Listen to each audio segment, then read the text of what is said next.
Hi, everyone. Welcome back to Hope Regained. I'm Christiane Boudreau, your host, and today we're working on episode 3, all about meditation. It's not what you think, and benefits are amazing. So we want to go over, first of all, the preconceived notions.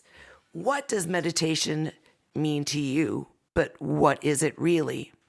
A lot of people imagine somebody sitting there, some monk, legs crossed or locked up in a room silently or having to sit still for long periods of time. Lots of different misconceptions about it. It actually is a lot simpler than that. And it is so rewarding. The benefits at the end of it are amazing. And I know a lot of people are scared to try it. They say, I just can't do it. I don't know how to do it.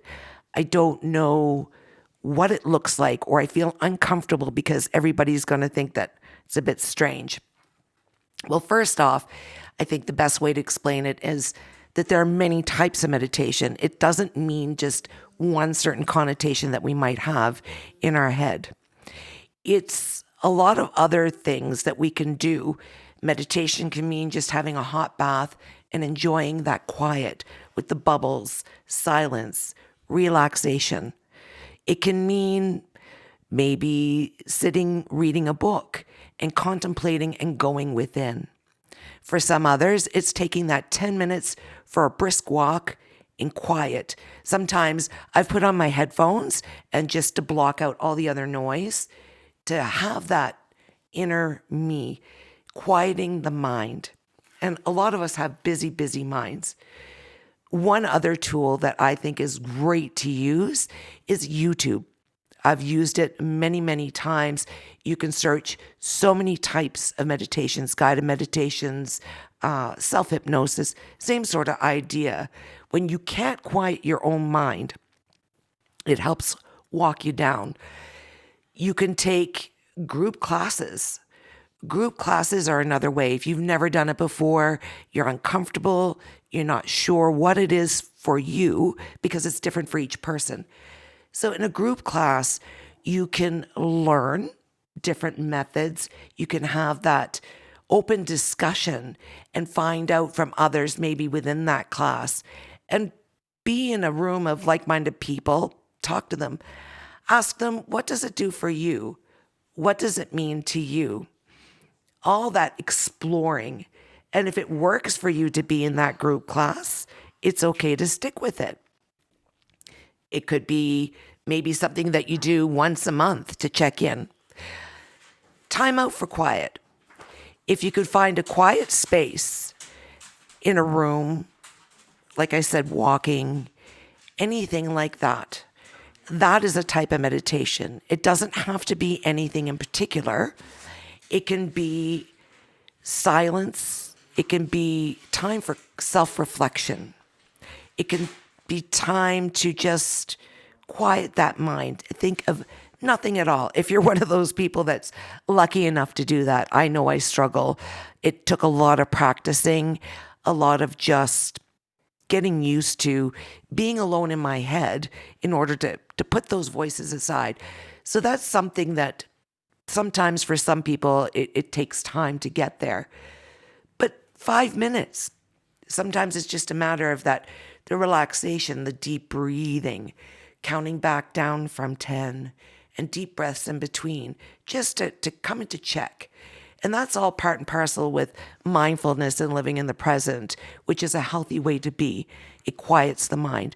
And that's something else we'll go over later on in another episode when we want to get deeper into it, when we start talking with our guests and everybody that discusses what works for them. Focused relaxation is part of a meditation. When you just pay attention to each body part and relaxing, deep breathing again, breathing is key. It really helps bring you down into a place of calm. And that calm, practicing calm in stressful situations, you'd be surprised once the brain knows that you can do it and it's trained, it can bring you there and it can help you in so many different everyday life situations. So relaxation is a form of meditation. Relaxing body, yoga. That's another part of relaxation. You can relax with yoga. Some people like hot yoga. Some people like playing with goats. I'm not knocking anything. If you can do those poses or give it a shot, it gives physical exercise as well as a way to quiet the mind. Sometimes it's connecting with nature, being out for a walk in the woods, by a lake, on a beach, anywhere that gives you some sort of sense of peace, something that works for you. What is your peaceful place? That is a type of meditation. So it doesn't have to be just as we see it, with somebody cross-legged or wearing a cloak or humming, those strange things that we've seen in movies. For some, it works. But for others, it's put a connotation in our mind. That's what it has to be, and it's not. It's a wide variety, and it's what's going to work for us. What is our most best feeling? And it doesn't just have to be one. You can find many types for the situation, time of day, how you're feeling, lots of things like that. And for me, my preference is sleep meditation. When you go to bed, again, I refer back to the YouTube videos. I do a lot of sleep meditation at night.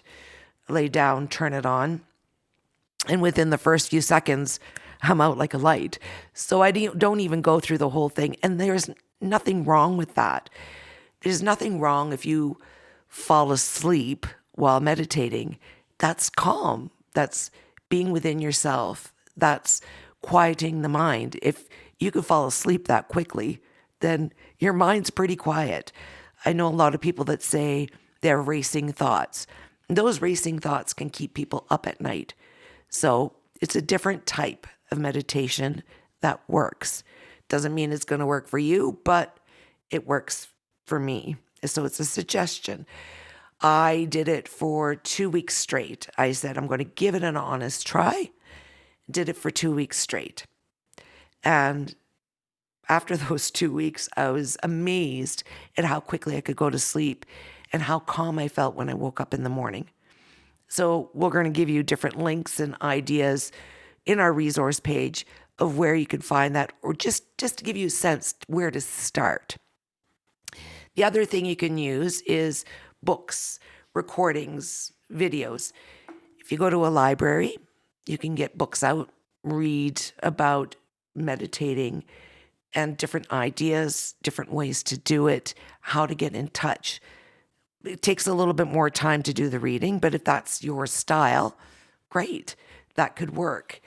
I've also used CDs before. I know they're old school, but they were something else you could purchase, particularly for exactly what you wanted or what spoke to you. So have a look out there. There are many different types of resources. And again, we'll link some down in our resource page so that you can find what is best suited to you. And at the end of it all, the best thing about all of it, the misconceptions or what they think it might be, it actually brings a sense of self-awareness to ourselves because we're reflecting in. So it's a way to bring in our backyard, in our circle, in our space, who we are. By quieting the mind, things can come through solutions quicker for ourselves, understanding of ourselves. It's another piece, knowing what works for us, what helps us be calm, what brings us comfort.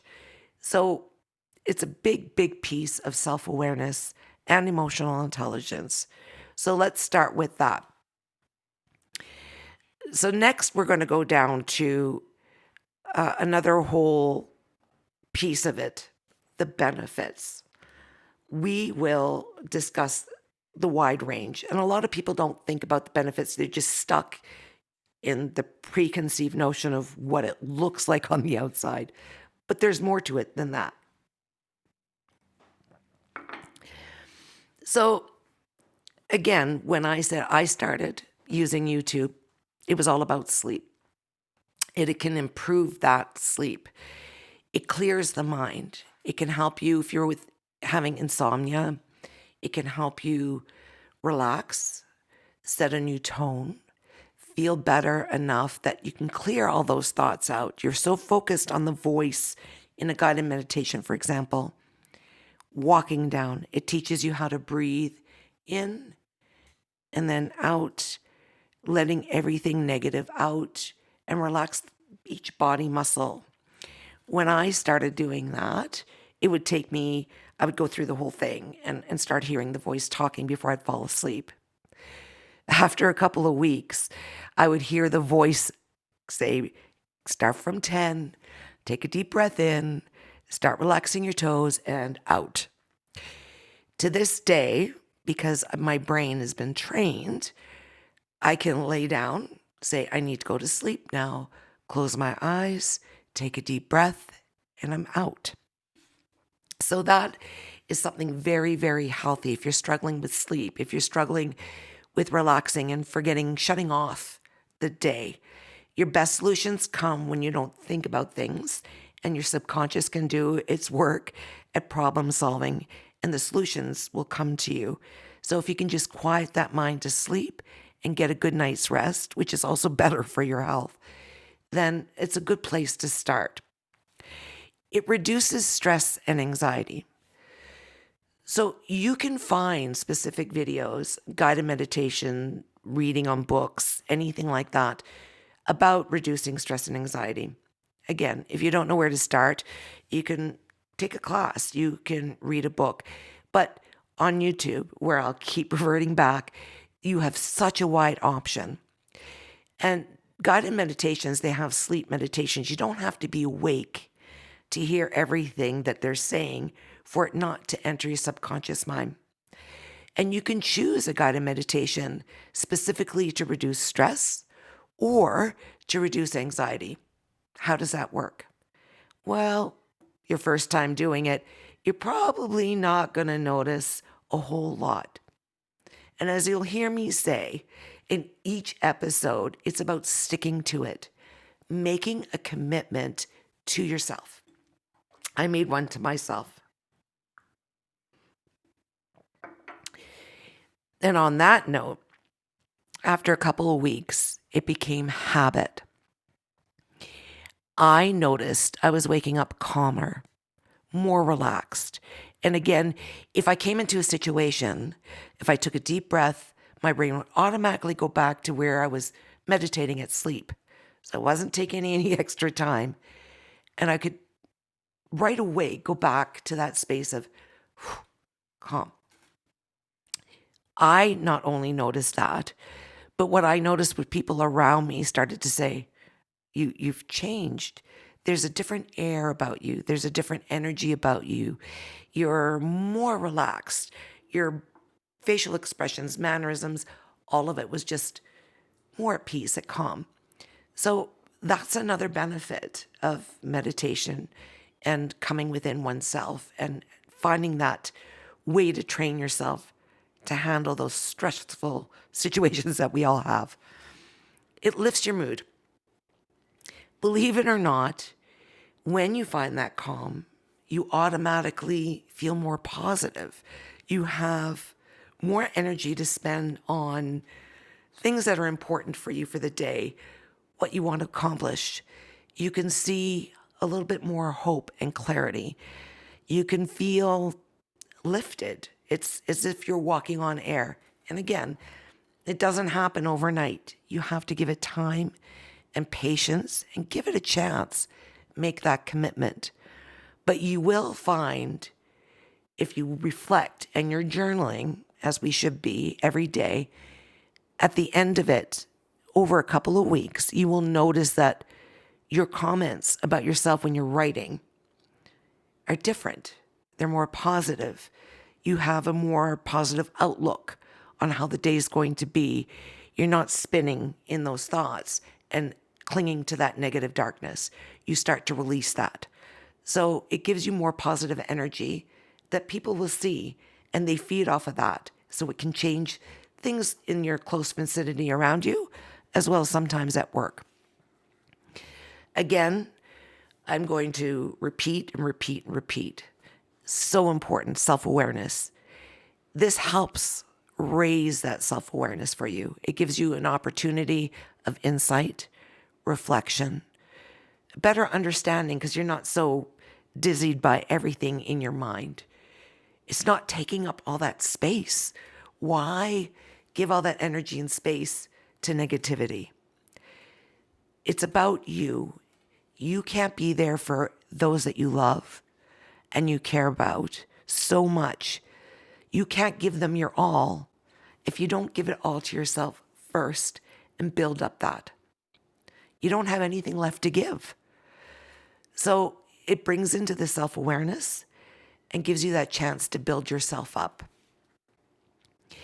And those close to us will notice a difference. You'll hear them say it. Maybe not right away. Like I said, it takes some time, 2 to 3 weeks. Give yourself that commitment. Give yourself the chance. Don't just throw in the towel and say, this is not working. No, it takes 2 to 3 weeks. It's a habit. You have to build it up. But the day that you have a comment from somebody you really care about that's close to you, that says something positive, that says, hey, there's something different about you and it's really good, then you will see it's not just within. That within flows out. That calmness you'll carry around with you every day in every part of your life. It will be that much of a difference. So the biggest question at the end of the day, a lot of people say, where do I start? Well, don't overanalyze it. Again, we're talking about getting out of our heads.